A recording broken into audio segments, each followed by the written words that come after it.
ओम शांति। ब्रह्मा बाबा के 18 कदम।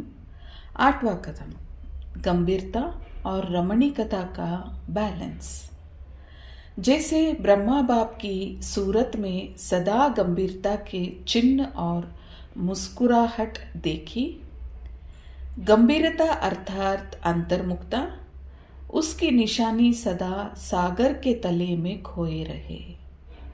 अभी अभी मनन चिंतन करने वाला चेहरा और अभी अभी रमणीक अर्थात मुस्कुराता हुआ चेहरा, तो दोनों ही लक्षण सूरत में देखे। ऐसे आपकी सूरत भी ब्रह्मा बाप की कॉपी स्वरूप हो। सूरत और सीरत से ब्रह्मा बाप दिखाई दे, ऐसे ब्रह्मा बाप की फोटो कॉपी बनो। तो आज बाबा 8वां कदम में समझाने दे रहे हैं कि गंभीरता और रमणीकता का बैलेंस। जैसे ब्रह्मा बाप की सूरत में सदा गंभीरता के चिन्ह भी थे और मुस्कुराहट भी दिखाई देती थी। गंभीरता अर्थात अंतर्मुखता, उसकी निशानी सदा सागर के तले खोए, यानी गंभीरता मतलब अंतर्मुखता, यानी शिव बाबा के याद में ही हमेशा खोए रहते थे, अंतर्मुखी होकर।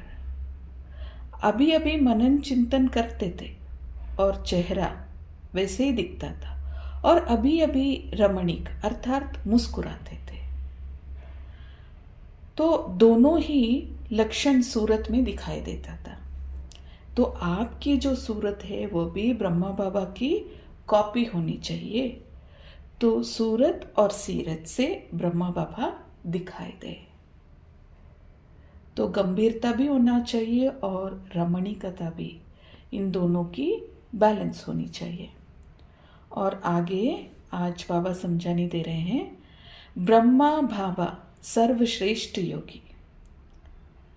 बाबा बाबा करते बीच में शरीर से गुम हो जाते, अर्थात अशरीरी हो जाते। जैसे कि बातें सुनते हुए भी निर्लिप्त हैं। ना तो बाबा विस्तार से सेवा समाचार सुनाते और ना ही विस्तार से उत्तर देते। वाणी में आते भी बाबा वाणी से परे रहते थे और अपने 2 महावाक्यों से ही हमें भी वाणी से परे उड़ा ले जाते थे। अंतिम दिनों में तो बाबा के कमरे के पास सन्नाटा ही सन्नाटा नजर आता था। जिस पर बाबा की दृष्टि पड़ी वह शरीर से न्यारा हो जाता था। बाबा के सामने आते ही किसी को भी ज्यादा बात करने की इच्छा ही नहीं होती। उसे स्वतः ही सर्व समस्याओं का समाधान मिल जाता था। तो जैसे ब्रह्मा बाबा सर्वश्रेष्ठ योगी थे, ऐसे हमें भी सर्वश्रेष्ठ योगी बनना है। तो जैसे बाबा बाबा कहते बीच बीच में शरीर से गुम हो जाते थे, अर्थात अशरीरी हो जाते थे। जैसे कि बातें सुनते हुए भी निर्लिप्त थे। बैलेंस था बाबा का कि हम ऐसे लगता था कि बात सुन ही रहे, लेकिन उससे एकदम डिटैच।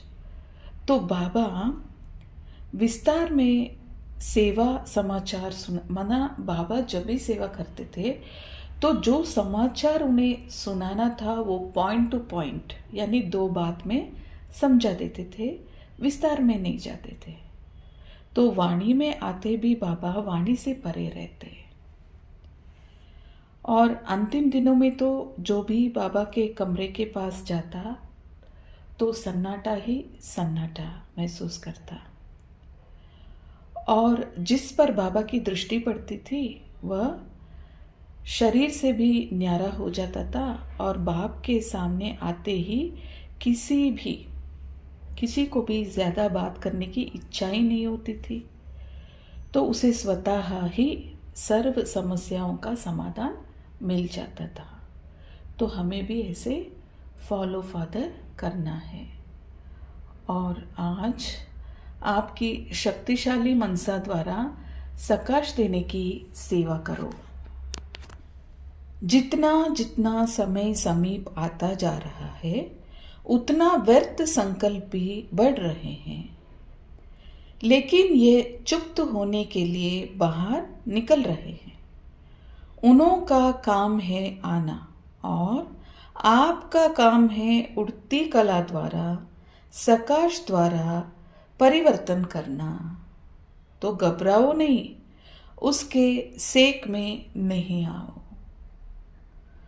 तो आज योग अभ्यास के लिए और मनसा सेवा के लिए डायरेक्शन है कि जैसे जैसे समय बढ़ता जा रहा है उतना ही व्यर्थ संकल्प भी बढ़ रहे हैं, लेकिन यह चुप्त होने की निशानी है। इसके लिए बाहर निकल रहे हैं, जो अंदर की गहरी बीमारी है ना व्यर्थ की।